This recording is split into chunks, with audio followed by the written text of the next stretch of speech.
नरेंद्र मोदी और Vladimir Putin. 12 अक्टूबर 2027 रात 2:17 Arctic महासागर का एक निर्जन सैन्य क्षेत्र।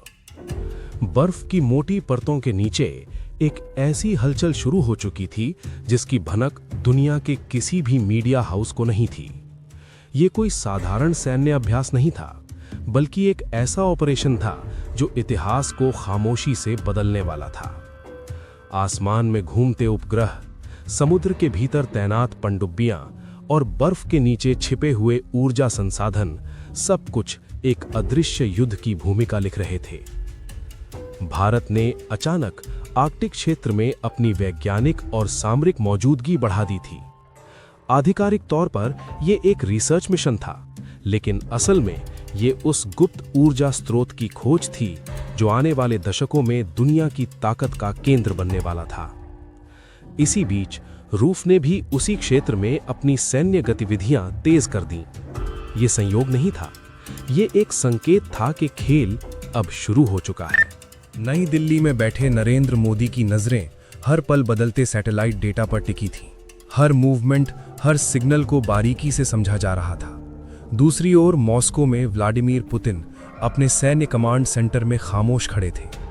उनकी आंखों में वही ठंडापन था जो किसी बड़े निर्णय से पहले दिखाई देता है। दोनों नेताओं के बीच कोई संवाद नहीं था, लेकिन उनके फैसले एक दूसरे को सीधी चुनौती दे रहे थे। 16 अक्टूबर 2027 सुबह 4:45 Arctic base, code name black sky. अचानक एक अज्ञात ड्रोन भारतीय बेस के ऊपर दिखाई देता है। उसकी तकनीक इतनी उन्नत थी कि रडार उसे पहचान ही नहीं पा रहे थे। ये सिर्फ निगरानी नहीं थी, ये एक चेतावनी थी। भारतीय वैज्ञानिक टीम को तुरंत सुरक्षित स्थान पर भेज दिया गया और सेना को अलर्ट पर रखा गया। कुछ ही मिनटों में पूरे क्षेत्र में इलेक्ट्रॉनिक सिग्नल जाम होने लगे। कम्युनिकेशन कट चुका था। अब हर निर्णय जमीन पर मौजूद सैनिकों के हाथ में था। रूस की ओर से कोई आधिकारिक घोषणा नहीं हुई, लेकिन उनकी पनडुब्बियां धीरे धीरे भारतीय सीमा के करीब आ चुकी थीं। ये सीधी टक्कर नहीं थी, बल्कि एक मनोवैज्ञानिक युद्ध था। हर कदम इस तरह रखा जा रहा था कि सामने वाला अस्थिर हो जाए, गलती बैठ करे, और यही इस ऑपरेशन का असली उद्देश्य था। 20 अक्टूबर 2027 रात 11:03 अचानक आर्कटिक के आसमान में एक तेज रोशनी चमकती है। ये एक हाइपरसोनिक मिसाइल का परीक्षण था जो कुछ ही सेकंड में सैकड़ों किलोमीटर की दूरी तय कर सकती थी। ये हमला नहीं था, लेकिन इससे बड़ा संदेश कोई नहीं हो सकता था। ये साफ संकेत था कि अब ये सिर्फ संसाधनों की लड़ाई नहीं रही, बल्कि शक्ति प्रदर्शन का मंच बन चुका है। नई दिल्ली में स्थिति गंभीर हो चुकी थी। हर संभावित परिणाम का विश्लेषण किया जा रहा था। अगर एक भी गलत कदम उठता तो ये टकराव एक पूर्ण युद्ध में बदल सकता था। लेकिन इस बार रणनीति अलग थी। सीधे जवाब देने के बजाय एक ऐसी चाल चली जा रही थी जो दुश्मन को बिना गोली चलाए कमजोर कर दे। 23 अक्टूबर 2027 दोपहर 2:30 भारत ने अचानक अपने सभी वैज्ञानिक डेटा को सार्वजनिक करने का निर्णय लिया। दुनिया के सामने ये खुलासा किया गया कि आर्कटिक में मौजूद संसाधन सिर्फ ऊर्जा का स्रोत नहीं, बल्कि पर्यावरण के लिए एक बड़ा खतरा भी है। ये एक कूटनीतिक हमला था। अब रूस सीधे सैन्य कार्रवाई करता तो पूरी दुनिया उसके खिलाफ खड़ी हो जाती। मॉस्को में माहौल बदल चुका था। व्लादिमीर पुतिन ने अपनी रणनीति को तुरंत मोड़ा। सैन्य दबाव को धीरे धीरे कम किया जाने लगा, लेकिन ये पीछे हटना नहीं था, ये सिर्फ समय खरीदने की चाल थी। 28 अक्टूबर 2027 रात 1:12 आर्कटिक फिर से शांत दिखाई देने लगा, लेकिन ये सन्नाटा अस्थायी था। दोनों देशों ने अपनी अपनी स्थिति मजबूत कर ली थी। ये युद्ध बिना किसी गोली के लड़ा देना था, लेकिन इसके प्रभाव आने वाले वर्षों तक महसूस किए जाने वाले थे। ये कहानी सिर्फ दो नेताओं की नहीं थी, बल्कि उस छुपे हुए संघर्ष की थी जो दुनिया की सतह के नीचे हर दिन चल रहा था।